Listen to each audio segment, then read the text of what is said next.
Muito tem mudanças, não adianta. Olá, tudo bem? Seja bem-vinda, seja bem-vindo ao Cultura em Ação.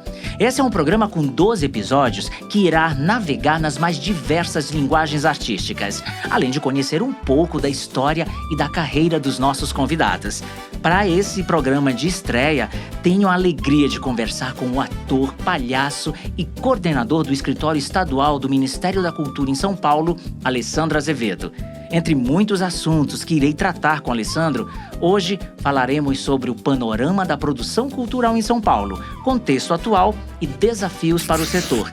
Eu sou Rômulo Bonfim e o Cultura em Ação é um programa produzido pela Rádio Interação FM com o apoio da Secretaria de Cultura, Economia e Indústria Criativa do Governo do Estado de São Paulo.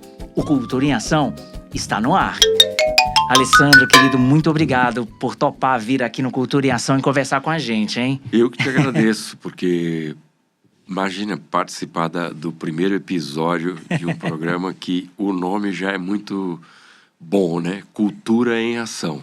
E o tema, para mim, é um tema que é muito caro, né? Então, eu estou muito feliz de estar obrigado aqui com vocês. Mesmo, topado Obrigado, aqui. A gente está muito feliz de ver você abrir essa temporada aqui do Cultura em Ação.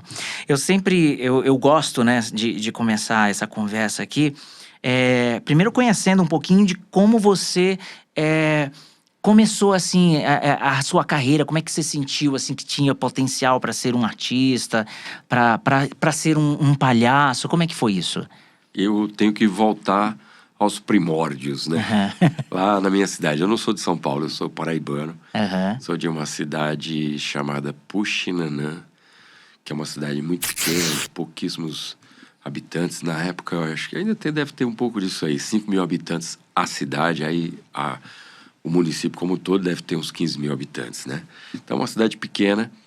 E a minha primeira referência, assim, que eu lembro, óbvio que a gente tem várias referências que a gente assimila, mas não tem a memória. Mas a minha memória é de um primo que era poeta repentista. Então, a minha primeira referência foi a poesia de repente, que era o meu primo chamado Vavá Rodrigues, que era poeta repentista, bem mais velho. E eu pequenininho ali vi ele tocando, e aí ficava na cola, né? A minha cidade, como tem essas feiras de rua aqui, lá todas as segundas-feiras era feira de rua. E ele era artista de rua também. Então ele ia para lá, rodava, passava o chapéu, mas antes ele passava na minha casa e tomava um café, ia para lá. E nesse meio tempo ele voltava pro almoço também e tocava. E eu ficava lá, né? Aí quando era na semana seguinte, eu pedia para ele tocar de novo.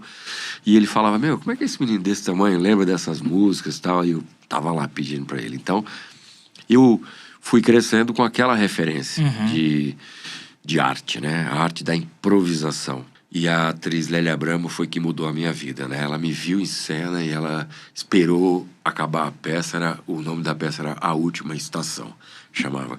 Aí ela me viu em cena e depois veio conversar comigo e falou, olha, você é um ator muito bom. Eu tinha 23 anos na época, né? E ela botou um foco ali e falou assim, por que você não vem para São Paulo? Eu falei, não conheço ninguém aqui. E aí ela falou, não, se você você tem que fazer trabalhar com algum bom diretor. Aí sugeriu que eu fizesse o teste no Antunes Filho. Eu fui lá fazer o teste com o Antunes Filho, fiz o teste, passei, aí ela falou, agora você precisa vir para São Paulo para fazer esse curso CPTzinho com ele e tudo. Aí eu falei, mas eu não conheço ninguém. Ela falou, não, você pode ser meu hóspede. Eu fui morar com a Lélia Abramo, uma grande referência, assim, na cultura, no teatro, no cinema, na televisão, e uma pessoa que tinha convivido nada mais nada menos com os modernistas aí, né? Mário de Andrade, Oswald de Andrade, era dessa geração ela. Então imagina a minha cabeça, chegando em São Paulo, saindo de uma cidadezinha pequena. Uma cachoeira de informação cultural, artística. Saindo de uma cidadezinha pequena, Puxinanã, Campina Grande no máximo, caindo em São Paulo sem conhecer nada, ninguém, fazendo teatro com um monstro do teatro, Antunes Filho, morando com a Lélia Abramo, mulher que tinha convivido com não sei quantas pessoas intelectuais assim, bombando, e eu morava na biblioteca dela, dormia na biblioteca dela, aí pegava toda madrugada uns livros que ela tinha lá, e pá. Então, essa foi a minha passagem de Puxinanã, Paraíba, Campina Grande, para São Paulo. Foi esse voo que eu fiz para cá. E, Alessandro, como é que dá para conciliar essa agenda de artista, de palhaço, com a militância também cultural, artística? Você é coordenador do MINC, do escritório do MINC em São Paulo, e também ano passado passou para...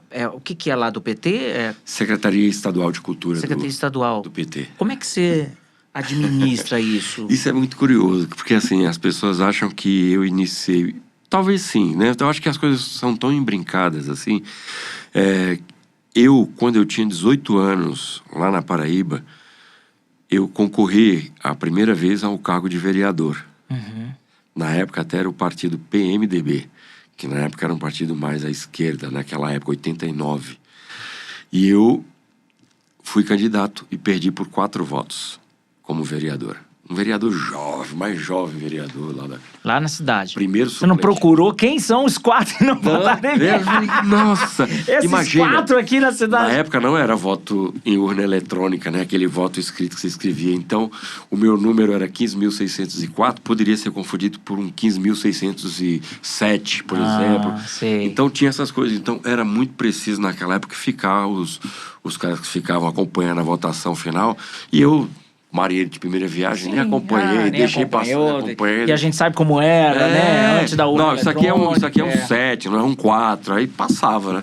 Então eu devo ter... 6 virava 9, 9 virava 6. Exatamente. Então, a minha história na política vem daí. Só que eu conheci um cara chamado José Eduardo Cardoso. Fui criando estreitando laços, né, de amizade com o José Eduardo Cardoso. Depois fui ser assessor dele.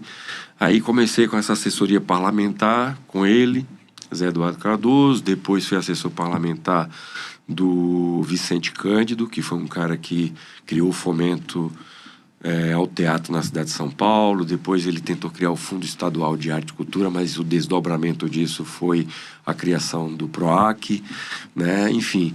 Aí fiz assessoria para ele, depois para o Nabil Bonduque, Alexandre Padilha. Antes da política institucional, eu sou um militante da cultura, sou um trabalhador da cultura, sou um cara que defende a classe com unhas e dentes. Então me conta como é que tá a produção cultural da cidade, tendo em vista que você é um representante do Ministério da Cultura aqui na cidade, Alessandro. A gente tem um termo que a gente usava e num determinado momento a gente era motivo de orgulho, né? Quando falava a cultura é a cereja do bolo, aí todo mundo...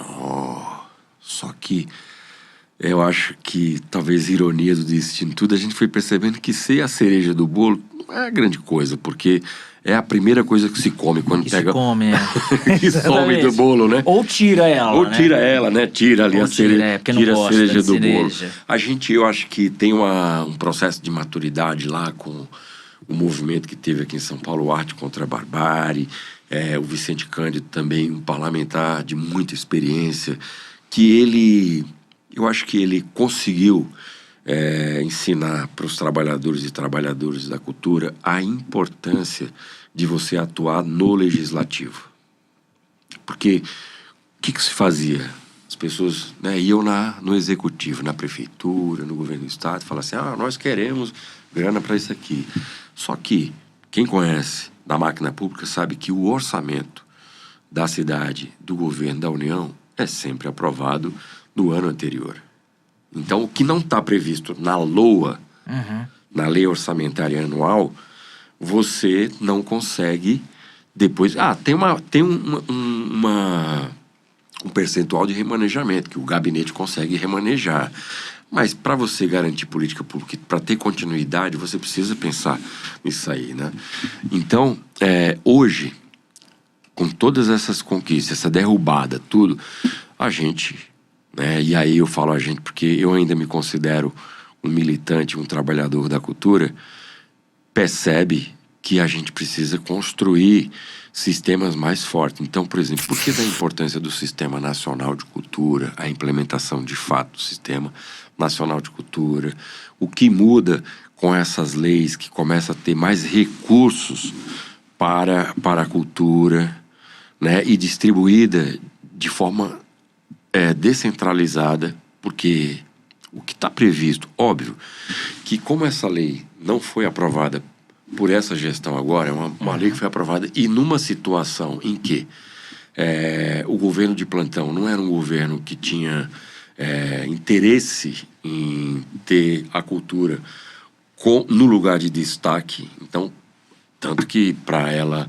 ser executada precisou recorrer ao Supremo, né? Você lembra disso. O que acontece aí? Ela tem determinadas aberturas que faz que assim... Qual era a ideia principal? Tirar total poder do Executivo Nacional, para que estados e municípios pudessem fazer a sua autogestão dos recursos que iria receber da política nacional, Aldir Blanc, né, da Paulo Gustavo, tudo. Ela foi concebida dessa forma, pensando dessa forma, né, respeitando-se o Pacto Federativo, a autonomia de municípios e estados.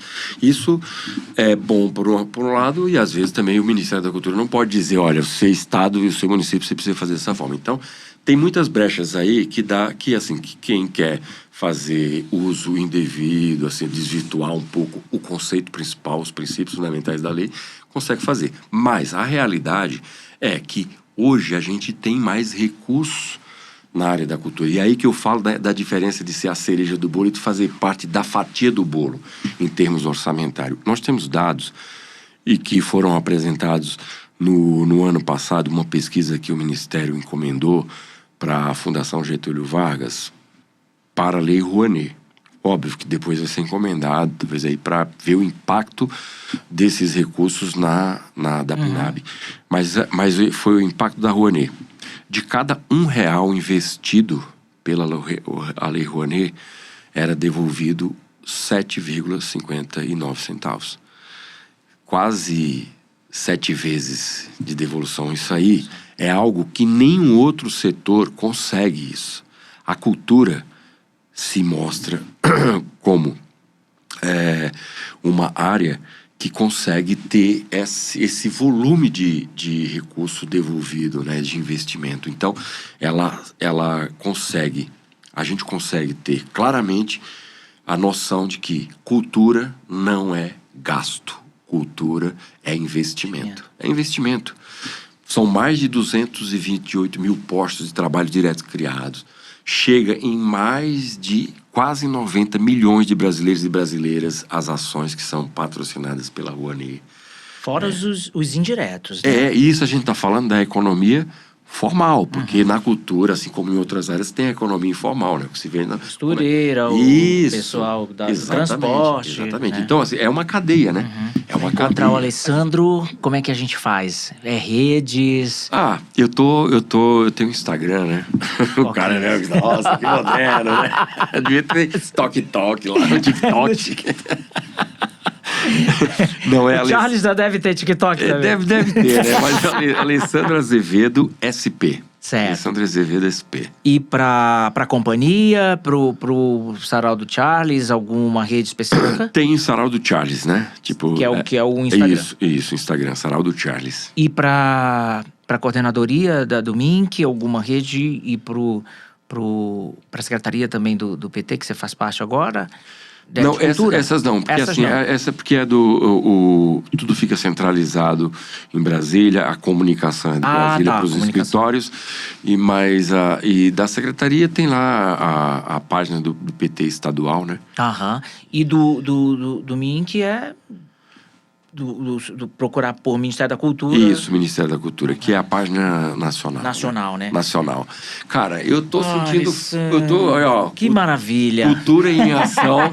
Já movimentou, cortou a faixa aqui do programa. E hoje tava um dia mais frio, cansado, tudo. Eu cheguei aqui para a luz, Você que traz essa luz pra gente aqui. Olha, Alessandro, muito obrigado aí pela vinda, ter vindo falar aqui Cultura em Ação, com os nossos ouvintes, com os nossos telespectadores. Muito obrigado, viu? Sim, prazer, olha. E quando surgir a oportunidade de novo, me convide. Chegamos, hein? O programa de hoje chega ao final, tá? Hoje eu conversei com ator, palhaço e coordenador do Escritório Estadual do Ministério da Cultura em São Paulo, Alessandro Azevedo.